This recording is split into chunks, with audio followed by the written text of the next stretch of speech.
Hi, welcome back to CS170, week 7, just going through functions.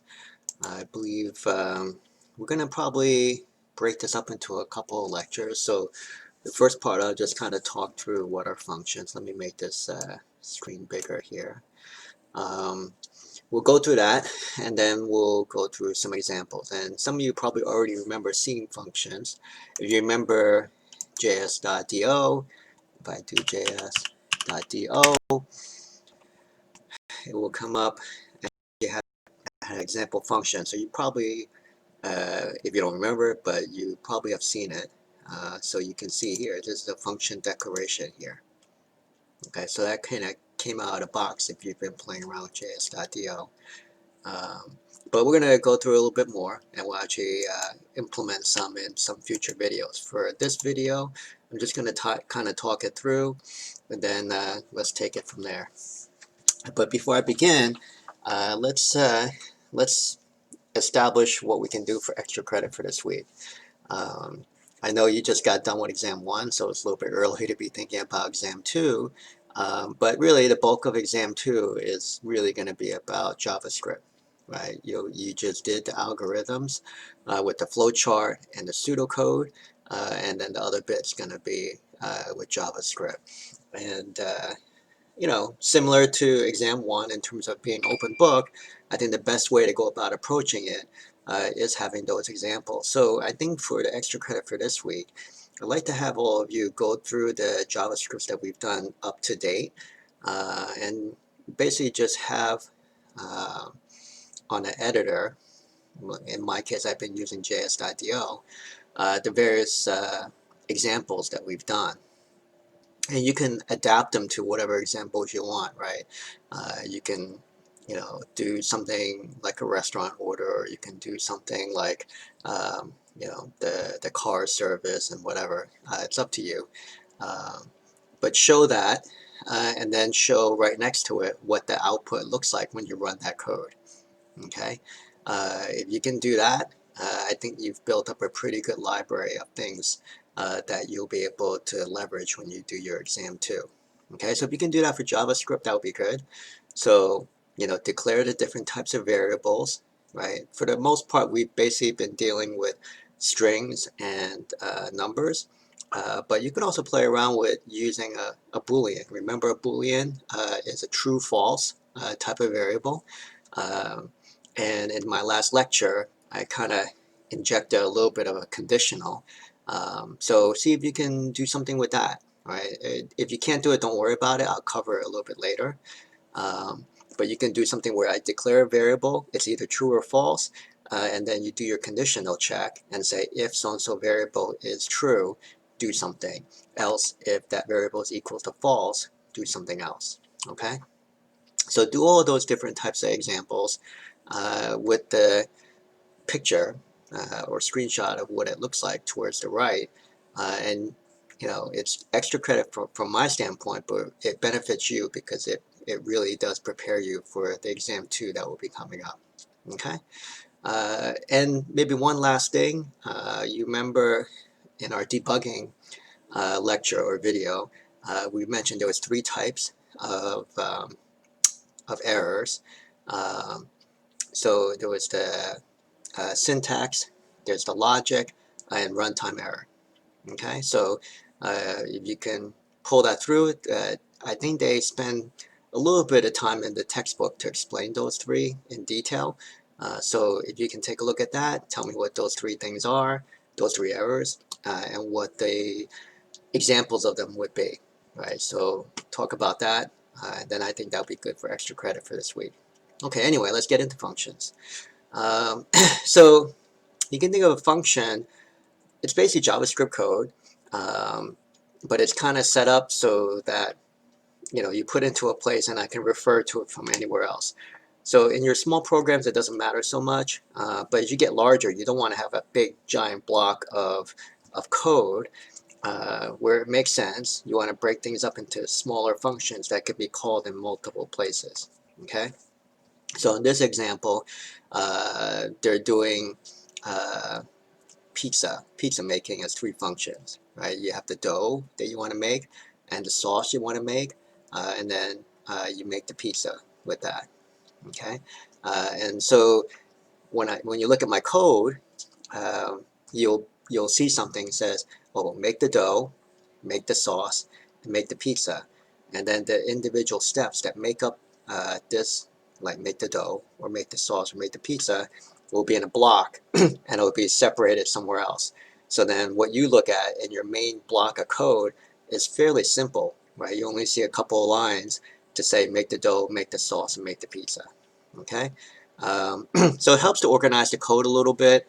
Um, like I said, there's no reason why you couldn't just do everything in one big block, but it doesn't really work too well for a number of reasons, which you can imagine as you start to scale up. But we can go into that. I won't spend too much time on that point. So JavaScript, you have a block of code. Usually you design it, if best practice is to design it to do one particular task. Um, there's nothing preventing you from doing a whole bunch of tasks in that one block of code, but your code's going to get a little bit messy and disorganized if you kind of do it that way. So it's better just to make it fairly clean, define a function, and have it do one particular thing, and then that's it. You can define multiple functions. There's no limit to how many functions you can create. Okay, and as I was trying to allude to, you're using functions to manage the complexity of the programs rather than having one big block of code, break it out into logical components, and make functions of them. And you allow reuse of code. Okay, so you might remember, JavaScript has like some standard libraries for, let's say, math functions, right? There's no point in people all kind of creating the same types of math functions over and over again. So you have these standard types of functions that could be reused, like a whole bunch of programmers can use the same code, and it saves everybody time. It's more productivity, stuff like that. Okay. So how do we create a function? So first thing is you have this thing called function. You say function to declare it, right? This is a name. You can call it whatever you want, but similar to the variable names, you want to kind of declare something that's useful, right? That is meaningful, that other people can look at and say, oh, that's what this function is going to do. Okay, it's not always like that, but you try your best to give a name to a function that seems like an approximation of what that function is probably going to do. Okay, and then sometimes it takes in a variable. It doesn't always have to take in a variable or parameters in this case. So you would list out the parameters you want to take in, right? So in this case, we're trying to create a function that converts Celsius to Fahrenheit, right? So one of your inputs is, well, you probably need the temperature in Celsius, right? Because you need to know what to convert. So that's the parameter going into this function, okay? Here's some other examples of different functions. Coin flip, right? You can imagine what a coin flip function might do. And what you did from last week, we allowed you to be able to flip back and forth. So there's a Celsius to Fahrenheit. Now you have Fahrenheit to Celsius down here. Okay, and then this is to calculate BMI. All right. So the whole point here is just to create meaningful names, right? And then these curly brackets, that's where the code would be, right? So this dot dot dot, that's where you put your code in there. But you have this paren, this means it doesn't take any parameter. This paren with the one variable, that's going to take in your Fahrenheit temperature as a parameter. In this case, you're taking in multiple parameters. Okay, so just some examples you can look at. So here, this kind of recalls back to what you were doing in terms of temperature conversions last week. So again, same thing. You have the function, the name, the parameter coming in. So in this case, it's the Celsius temperature coming in. And you remember we did this in line with the code last week. Now you're making it a function, right? So now I have a function. You call my function, pass in the Celsius. I'm going to return the Fahrenheit. Okay? So this is just a calculation. So it declares a variable called result. and the result is this calculation 9/5 times the temperature, which is this parameter that you passed in, add 32, right? And then to return the result back, you have this thing. This is a keyword return, and then result, and that returns this calculation, this variable, okay, result. All right. And then likewise, going the other way, you're going from Fahrenheit to Celsius. You pass in the Fahrenheit, you do the calculations. Now it's flipped the other way around, degrees in Fahrenheit minus 32 times 5/9. Okay, and then you're going to do return degrees Celsius. Okay, so it doesn't really matter what this calculation here. The main idea here is function, you do the declaration, here's the parameter, here's how you pass the results of your function back to whatever called the function. Okay.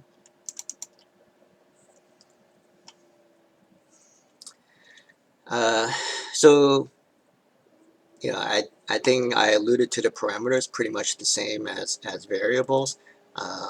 So this is just making the point that naming convention would be the same as variables.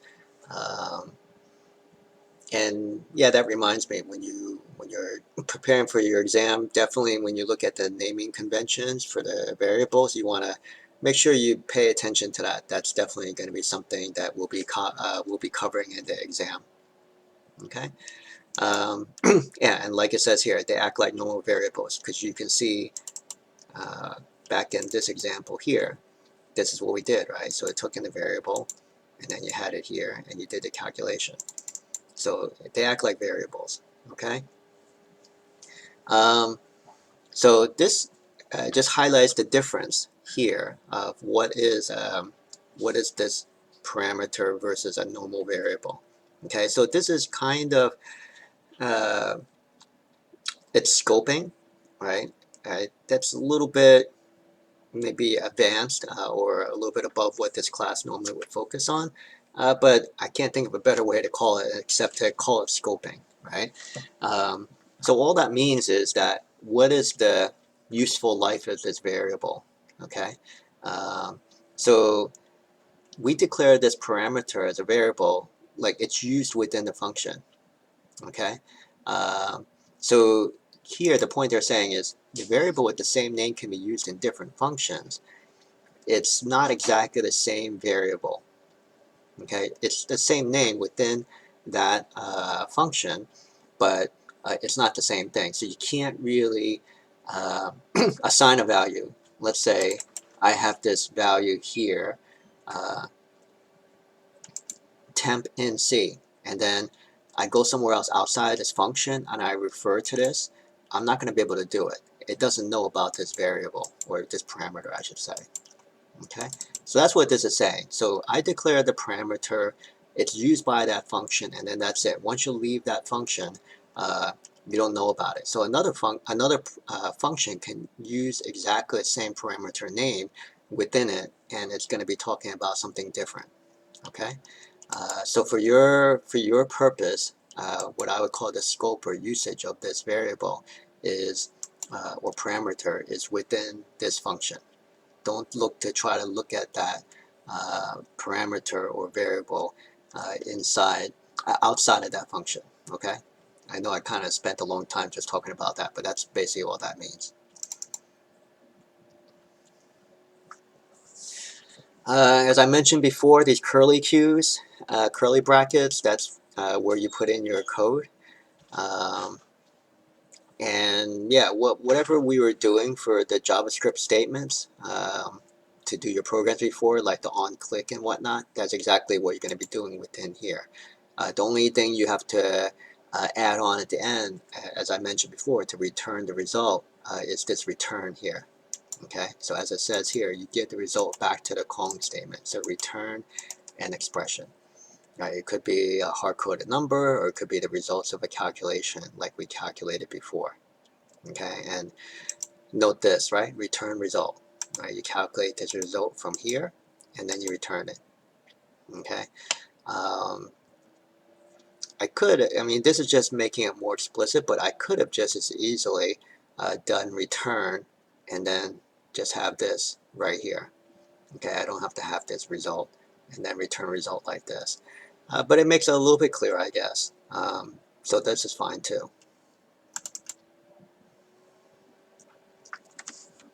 All right, now you have a function. Now how do you call that function?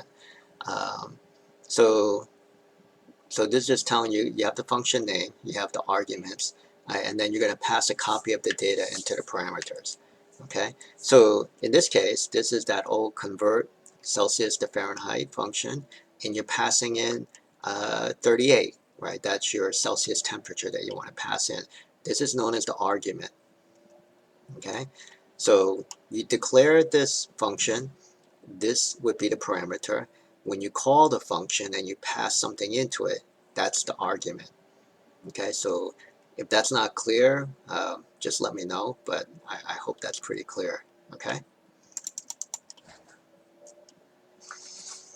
Okay, so arguments and parameters. Kind of reiterating what I've been trying to emphasize here. So in this case, passing no arguments, right? So you declared and call this with no arguments. Okay. Here, you're going to call the function by passing in the values. Okay, they're calling it pass literal values, so 3 and 5. Okay, and then here it's your parameters, right? Num1, num2, right? Notice function declaration, name the function, parameters. All right, so when I call it, these are the arguments you're passing in, 3 and 5, into these parameters. Okay, so hopefully again, I hope this is clear what the difference is between arguments and parameters.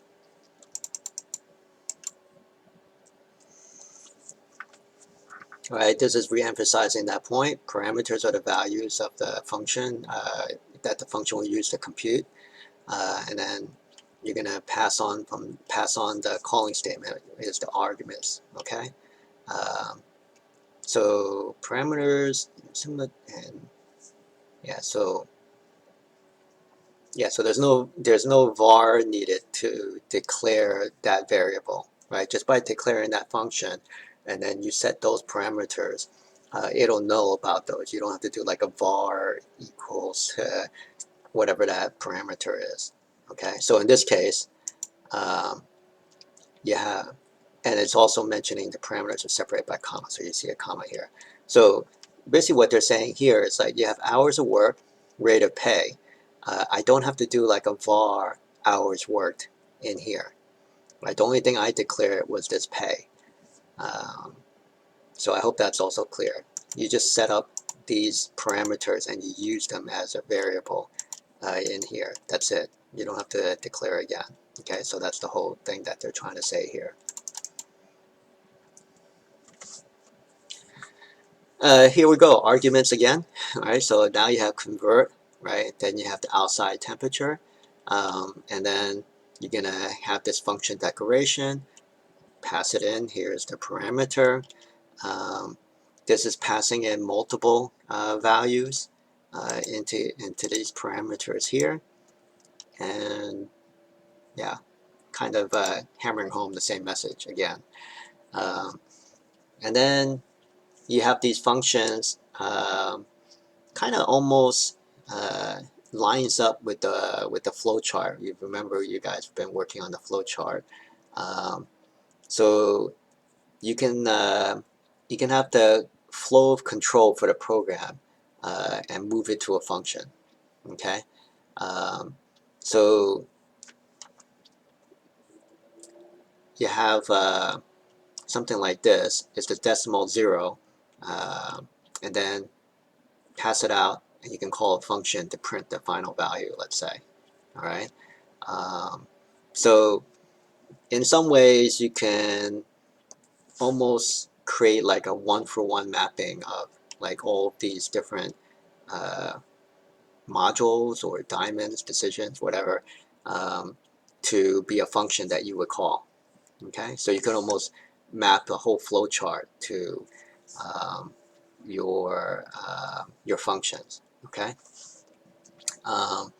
Now in this case, they actually are showing like a whole bunch of steps within your function, right? So they're saying here, this is some action, and then they're saying this is your call here, then you do all of this stuff, and then you return it back to here, okay? And that's like almost like a sub piece of code or a function in this case. So that's what this is saying. Okay, so in this case, they're just showing how I don't want to return a value.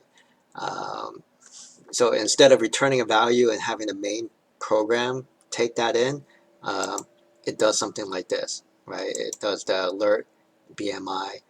We could do a document write also in here, but they choose to do an alert.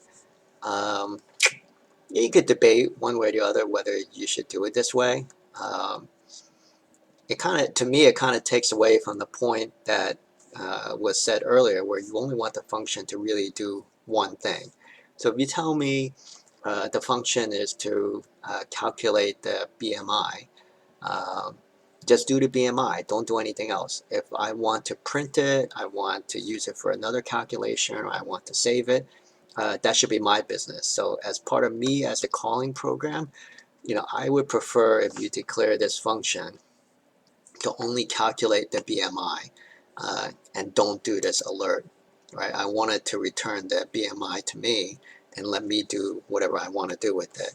By doing this, to me, it kind of limits this function, right? So just to have the function do one thing, that would be my take. But maybe they're just having this to demonstrate that you don't always have to return something when you call a function. So that's fine. So in this case, you have a function that returns a value. Okay, so you do this, but then notice the return. And see, they didn't do the intermediate value. So you remember I said before, they did the intermediate value and then they returned that. Here, they just did the calculation straight up and then they did the return. Okay, so that's fairly straightforward, and hopefully with the names of the variables or parameters coming in, it's pretty clear how you're doing this calculation, right? So how the data is coming in, or the parameters coming in, the arguments being passed in, what is it, and how that factors into the calculation. So that's why it's important to have good naming convention for your variables, right? Don't just call the parameters ABC.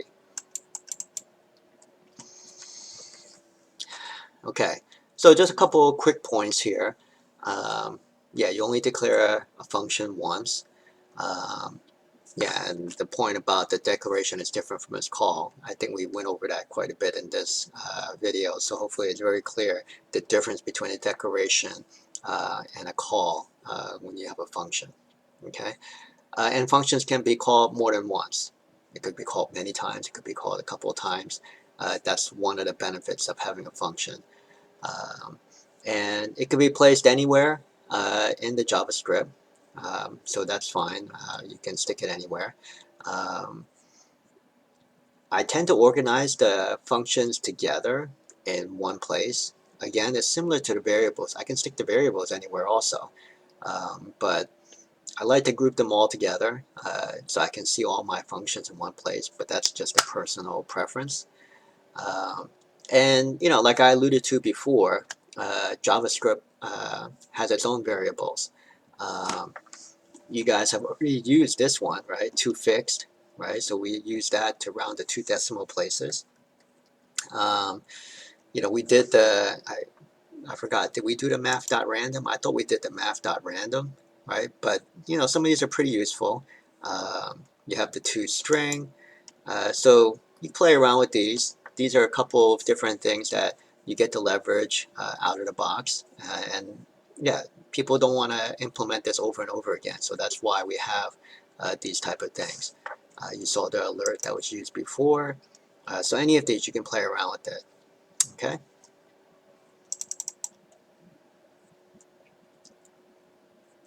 All right, so one last thing before I wrap up this video. It's getting a little bit to be one of our longer videos. There's the idea of the local versus the global variables. And I alluded to it a little bit when I talked about the functions and the parameters.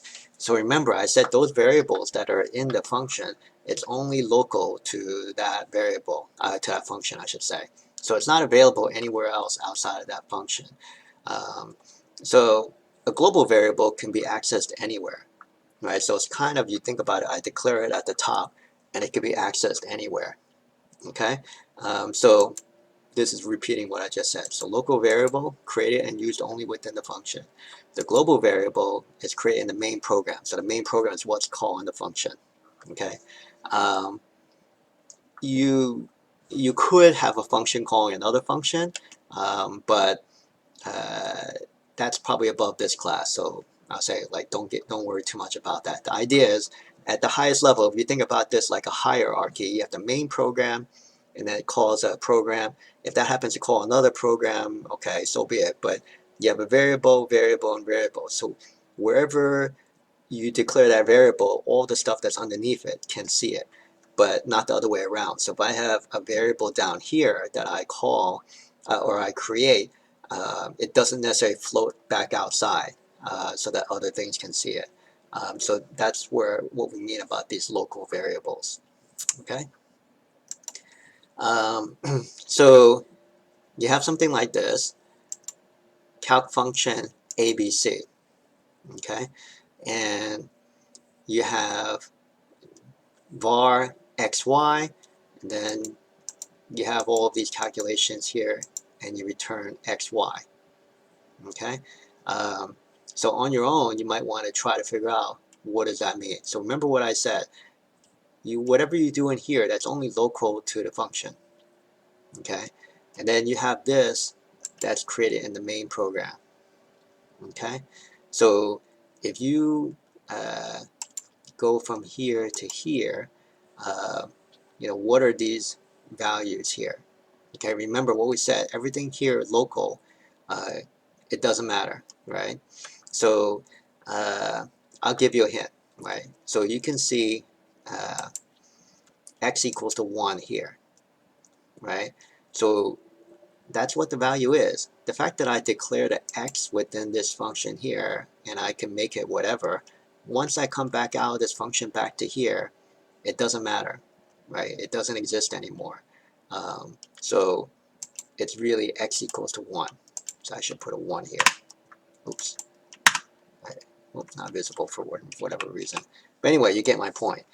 So have a think about that, and think about what that means for each of these here. Okay, but I just gave you an example for the x, right? You see the x here? That's the global, right? That's the main program. This x here is for the function, and whatever you do here, it only happens within this world. Once you leave this function, that's it. Then it becomes this. Okay? So try to apply that concept to all these other variables. And what does that mean here? Have a think about that. If you have a question on it, just shoot me a line and we can talk about it some more. All right? Thank you.